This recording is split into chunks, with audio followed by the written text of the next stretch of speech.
Engineering കഴിഞ്ഞതിന് ശേഷം US ചെന്നു കുറച്ച് വർഷം അവിടെ ജോലി ചെയ്തു തിരിച്ച് നാട്ടിൽ വന്നിട്ട് ഒരു ഡയറി ഫാം തുടങ്ങിയ ഒരാളാണ്. പശുവിൽ നിന്ന് കറന്നെടുക്കുന്ന പാല് നേരിട്ട് വിൽക്കുന്നതിന് പകരം ഈ ഒരു മെഷീൻ വെച്ചിട്ട് ഇത്രയും പ്രോസസ് ചെയ്യേണ്ട ആവശ്യം എന്താ വരുന്നത്? പിന്നെ നമുക്ക് ഇത് മണിക്കൂർ 2500 പൗച്ച് നമുക്ക് അടിച്ചു കൊടുക്കും. FG Rao എന്ന് വന്നിരിക്കുന്നത് കോയമ്പത്തൂരാണ്. കോയമ്പത്തൂർ സിംഗനെല്ലൂരിന്റെ അടുത്ത് ഇരിക്കൂർ എന്ന് പറഞ്ഞ സ്ഥലത്താണുള്ളത്.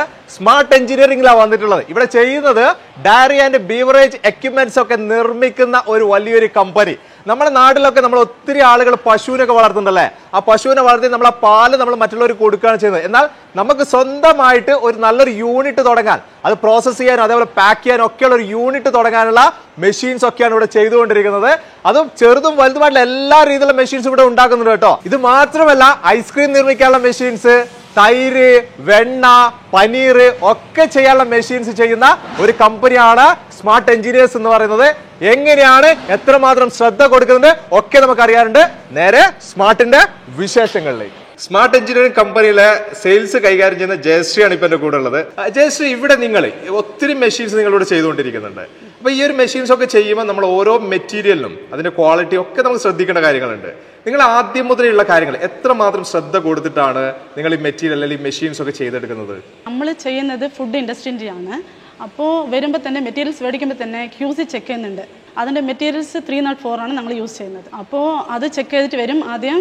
പിന്നീട് നമ്മൾ അത് ഷീറ്റ് കട്ടിങ് ചെയ്യും, എന്നിട്ട് ബെൻഡിങ് ഉണ്ടാക്കുന്നുണ്ട്, എന്നിട്ട് പിന്നീട് വെൽഡിങ് ചെയ്യുന്നുണ്ട്. ബർജിങ് വെൽഡിംഗാണ് ചെയ്യുന്നത്. ബർജിങ് വെൽഡിംഗ് എന്താ ഉദ്ദേശിക്കുന്നത്?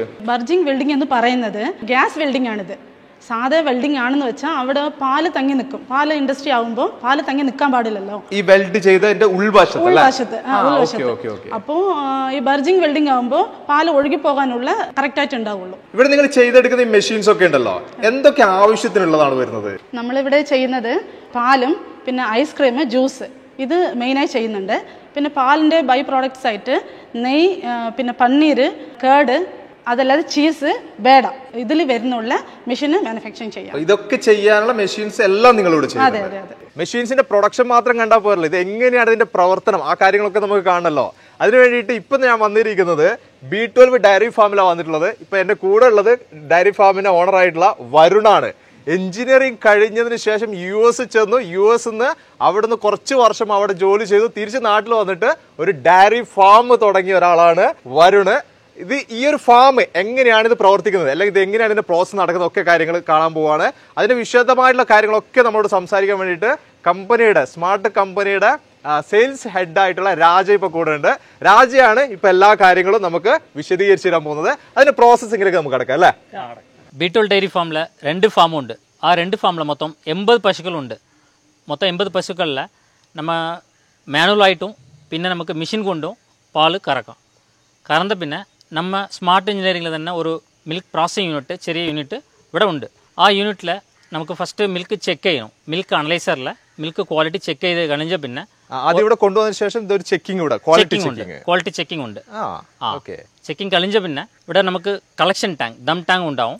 സോ അതിൽ മിൽക്ക് വലിച്ചു കൊടുത്ത് പിന്നെ അതിലെന്തോ ഫിൽറ്റർ, പമ്പിൽ ഇருந்து ഡയറക്റ്റായിട്ട് ഫ്ലോട്ട് ബാലൻസ്ന്ന് ഒരു ടാങ്ക് ഉണ്ടാവും. ആ ഫ്ലോട്ട് ബാലൻസ് ടാങ്കിൽ ഇருந்து നമുക്ക് മിൽക്ക് പാസ്ചറൈസറിനകത്ത് നമുക്ക് മിൽക്ക് പോകും, ട്രാൻസ്ഫർ ആവും. ഈ pasteuriser system HTST pasteuriser, high temperature short time, immediate ആയിട്ട് ഹീറ്റായിട്ട് തണുപ്പാവും. അപ്പോൾ നമുക്ക് ഫസ്റ്റ് ഒരു പ്രീ ഹീറ്റ് ആവും. ആ പ്രീ ഹീറ്റ് കഴിഞ്ഞ പിന്നെ നമുക്ക് ഹോമോജനൈസേഷൻ നടക്കും. ഹോമോജനൈസേഷനിൽ ഹൈ പ്രഷറിൽ മാലിക്കുലർ അവരെ ബ്രേക്ക് பண்ணிட்டு മിക്സിങ് നടക്കും. ആ മിക്സിങ് കഴിഞ്ഞ പിന്നെ നമുക്ക് வந்து തിരിച്ച് പോയി ഹീറ്റിംഗ് ആവും. പാസ്ചറൈസർ ഒരു മിൽക്ക് ആകുമ്പോൾ നമുക്ക് 72 ഡിഗ്രി ടു 80 ഡിഗ്രി ഹീറ്റ് ആവും. ഹീറ്റാണ് കഴിഞ്ഞ പിന്നെ നമുക്ക് ഹോൾഡിംഗ് കായിൽ പറയുമ്പോൾ നമുക്ക് മിൽക്ക് ഓടിക്കൊണ്ടിരിക്കും. ഈ കാണുന്ന കോയിൽ, ഇത് കുറെ കോയിൽസ് വരുന്നുണ്ട്. ഈ കോയിൽ കൂടി ഇതിങ്ങനെ പാല് സഞ്ചരിച്ചുകൊണ്ടിരിക്കും. സഞ്ചരിച്ചുകൊണ്ടിരിക്കും. ഇതിനുശേഷം ഹോൾഡിംഗ് കഴിഞ്ഞ പിന്നെ മറുപടിയും പാസ്ചറൈസർ വന്ന് അത് വീണ്ടും പിന്നെയും അത് പാസ്ചറൈസറിലേക്ക് തിരിച്ചു വരും. തിരിച്ചു വന്ന് നമുക്ക് പുറത്ത് നമുക്ക് ഒരു IBT ഉണ്ട്, ഐസ് ബാങ്ക് സിസ്റ്റംന്ന്. ആ സിസ്റ്റത്തിൽ വാട്ടർ തണുപ്പായി இருக்கும். അതിൽ നിന്ന് നമുക്ക് സർക്കുലേറ്റ് ആവും. ആ സർക്കുലേഷനിൽ നമുക്ക് മിൽക്ക് തണുപ്പായിട്ട് പിന്നെ തന്നെ നമുക്ക് സ്റ്റോറേജ് ടാങ്കിൽ അവിടെ വരും. അതിനെ പിന്നെ തണുപ്പിച്ചു വരും. അപ്പൊ നല്ല കൂളായിരിക്കും. ഈ സമയത്ത് നല്ല തണുപ്പായിരിക്കും. 4 ഡിഗ്രി തണുപ്പാവും.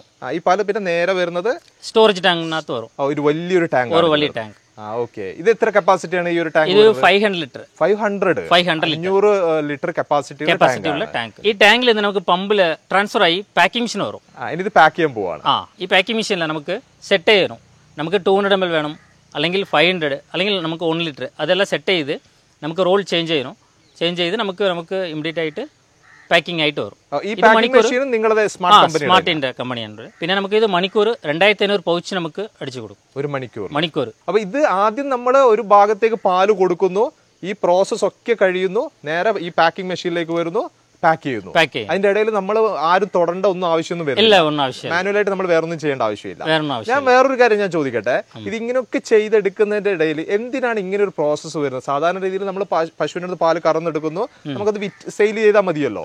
അല്ലാതെ ഈ ഒരു പ്രോസസ്സിന്റെ കാര്യം എന്താണ് വരുന്നത്? നമുക്ക് ഡയറക്റ്റ് ആയിട്ട് ഫ്രഷ് മിൽക്ക് കൊടുക്കുമ്പോൾ മാക്സിമം നമുക്ക് 4 hours തന്നെ നമുക്ക് മിൽക്ക് കേടാവുമ്പോൾ இருக்கும். പിന്നെ 4 hours കഴിഞ്ഞ് പിന്നെ കേടാവും.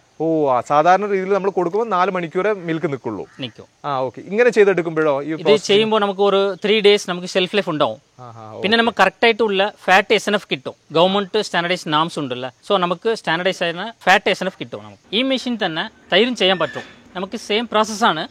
90 degree ഹീറ്റ് പണിയിട്ട് പിന്നെ നമുക്ക് 5 minutes ഹോൾഡിംഗ് ടൈമാണ്. പിന്നെ നമുക്ക് 44 degree തണുപ്പായിട്ട് ഒരു സ്റ്റോറേജ് ടാങ്ക് ട്രാൻസ്ഫർ ആവും. ആ ടാങ്കിൽ നമുക്ക് കൾച്ചർ ആഡ് ചെയ്ത് ഇമ്മീഡിയറ്റ് ആയിട്ട് പാക്ക് ചെയ്ത് പിന്നെ ഇൻക്യുബേഷൻ ടൈം പിന്നെ ചില്ലിങ് ചെയ്യുമ്പോൾ നമുക്ക് കേട് കിട്ടും. ഈ ഒരു മെഷീൻ നിങ്ങളുടെ പർച്ചേസ് ചെയ്യുന്ന സമയത്ത് ഇതിൽ എന്തെങ്കിലും സബ്സിഡി വരുന്നുണ്ടോ? ഉണ്ട്. PMFME ആ സ്കീമില്, സെൻട്രൽ ഗവൺമെന്റ് സ്കീമില് 35% സബ്സിഡി ഉണ്ട്. 35%. അப்புறம் Kerala government scheme, ministry of industry, വ്യവസായ വകുപ്പില് ആ സ്കീമില് 40% സബ്സിഡി ഉണ്ട്. അങ്ങനെ ഒരു സബ്സിഡിയും ഇതിൽ വരുന്നുണ്ടല്ലോ. ഉണ്ട്. என் பேர் வருண். நான் இன்ஜினியரிங்கில் EC எலக்ட்ரானிக் அண்ட் கம்யூனிகேஷன் படித்து முடிச்சுட்டு I was working in IT for 2 years in Chennai. அதுக்கப்புறம் I got an opportunity like US onsite opportunity கிடச்சி ஒரு 7 years வந்து அங்கே வேலை பார்த்துட்டு then I felt like okay I was missing home and இங்கே வந்து எதை பண்ணிக்கலாம் அப்படின்னு திரும்பி வந்தாச்சு. இங்கே வந்து அப்புறம் பார்த்தேன் my brother was doing dairy farm. Like it was 5 to 10 cows he started with. நான் பார்த்து okay I discuss with my brother எப்படி என்ன பண்ணலாம், let's expand like will go bigger அப்படின்னு நினச்சி பிரதரோட டிஸ்கஸ் பண்ணிவிட்டு அதுக்கப்புறம் okay I was doing some research. Then I found a company call smart. அங்கே வந்து போய் அங்கே அவங்க முன்னாடி நின்னதும் they gave all the ideas and what to do. அவங்க வந்து இங்கே வந்து பார்த்தாங்க farm. Okay they made complete setup like எப்படி ப்ராசஸ் பண்ணி how to get into the market like அந்த மாதிரி ப்ராசஸ் பண்ணி நீட்டாக பண்ணி கொடுத்தாங்க. எல்லா மிஷின்ஸும் அவங்ககிட்ட தான் பர்ச்சேஸ் பண்ணேன். So it was good. எல்லாமே நல்லா போயிட்டுருக்கு.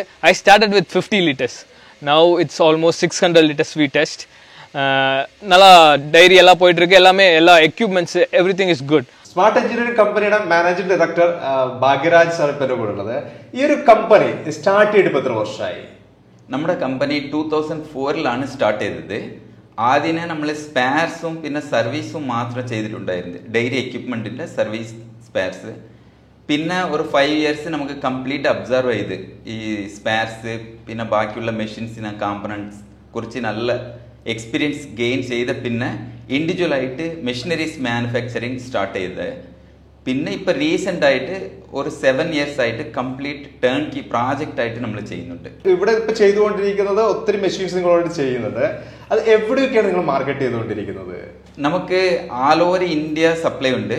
പിന്നെ എക്സ്പോർട്സും മോർ ദാൻ 15 countries ചെയ്യുന്നുണ്ട്. പക്ഷെ നമുക്ക് മെയിൻ ആയിട്ടുള്ള മാർക്കറ്റ് എന്ന് പറഞ്ഞാൽ സൗത്ത് ഇന്ത്യ ആണ്, അതിലും എസ്പെഷ്യലി കേരളമാണ്. നമുക്ക് എടുത്തു പറയാനുള്ള പ്രോജക്റ്റുകൾ കേരളത്തിൽ ഏതൊക്കെ നിങ്ങൾ ചെയ്തിട്ടുള്ളത്? ലില്ലി ഫാംസ് വയനാട് അവിടെ സപ്ലൈ ചെയ്തിട്ടുണ്ട്. പിന്നെ PDDP അങ്കമാലി അവിടെ ഐസ്ക്രീം യൂണിറ്റ് സപ്ലൈ ചെയ്തിട്ടുണ്ട്. പിന്നെ മലനാട് മിൽക്ക് കോട്ടയം അവിടെ മിൽക്കൊക്കെ ചെയ്തിട്ടുണ്ട്. അതെ അതെ. പിന്നെ ജനത ഡയറി പയ്യന്നൂർ അവിടെ ചെയ്തിട്ടുണ്ട്. നമ്മുടെ തൊട്ട് അടുത്താണ് വരുന്നത്. അതെ. പിന്നെ ചെറിയ ചെറിയ യൂണിറ്റ്സ് ഒരുപാടുണ്ട്. ആൽമോസ്റ്റ് കേരളത്തിന് എല്ലാ ഡിസ്ട്രിക്റ്റിലും നമ്മുടെ കസ്റ്റമേഴ്സ് ഉണ്ടാവും. ഇപ്പം നമ്മുടെ മെഷീൻ എന്ന് പറഞ്ഞാൽ നമ്മൾ നോർമലി ഫുഡ് പ്രോസസ്സിങ്ങിന് യൂസ് ചെയ്യുന്ന മെറ്റീരിയൽ സ്റ്റെയിൻലെസ് സ്റ്റീൽ 304 ഗ്രേഡാണ്.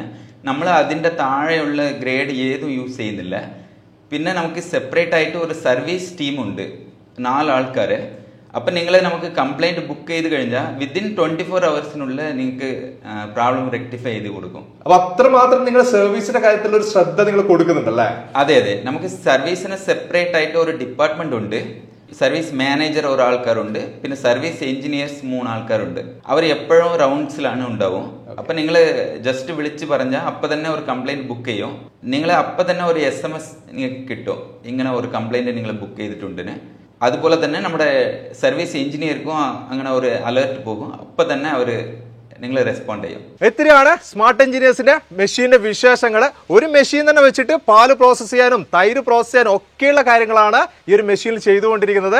ഇത് ചെറുകിടക്കാർക്ക് വലിയ രീതിയിൽ ഒരു ഗുണം ചെയ്യുന്ന രീതിയിലാണ് സ്മാർട്ട് എഞ്ചിനീയേഴ്സിന്റെ ഈ ഒരു മെഷീന്റെ സിസ്റ്റം വരുന്നത്. ചെറുകിടക്കാർക്ക് മാത്രമല്ല കേട്ടോ, പല രീതിയിലുള്ള വലിയ രീതിയിലുള്ള മെഷീൻസ് പോലും ഇവിടെ ചെയ്തുകൊണ്ടിരിക്കുന്നുണ്ട്. ഡയറി ആൻഡ് ബീവറേജസിന് വേണ്ടിയുള്ള പല ടൈപ്പ് മെഷീൻസ് ആണ് സ്മാർട്ട് എഞ്ചിനീയേഴ്സ് ചെയ്തുകൊണ്ടിരിക്കുന്നത്. അതേപോലെ നമ്മളിപ്പോ കണ്ട ആ ഒരു ഫാം, B12 ഫാമിന്റെ വിശേഷങ്ങളും. എഞ്ചിനീയറിംഗ് പഠിച്ചു US പോയി അവിടെ നിന്ന് കുറച്ച് ജോലി ചെയ്തു തിരിച്ച് നാട്ടിലേക്ക് വന്നതിന് ശേഷം ഒരു ഫാം തുടങ്ങിയിട്ട് അല്ലെങ്കിൽ ഇതേപോലത്തെ ഒരു പ്രോസസിംഗ് യൂണിറ്റ് തുടങ്ങിയിട്ട് മുന്നോട്ട് പോയിക്കൊണ്ടിരിക്കണം. വരുണ്ട വിശേഷങ്ങൾ നമ്മൾ കണ്ടു കഴിഞ്ഞു. ഇത്രയാണ് ഇന്നത്തെ വിശേഷങ്ങൾ എന്ന് പറയുന്നത്. ഇതിൽ കൂടുതൽ നിങ്ങൾക്ക് എന്തെങ്കിലും അറിയുന്നത് തീർച്ചയായിട്ടും വിളിക്കാം കേട്ടോ. നമ്പർ ഞാൻ ഡിസ്ക്രിപ്ഷനിൽ കൊടുക്കുന്നത്, വിളിക്കാൻ നിങ്ങൾക്ക് സംസാരിക്കാം. ഈ ഒരു വീഡിയോ ഇവിടെ വെച്ച് നിർത്താണ്. അടുത്ത ദിവസം ഒരു അടിപൊളി വീഡിയോ ആയിട്ട് നിങ്ങൾ മുന്നിലേക്ക് വരാം. Okay, by.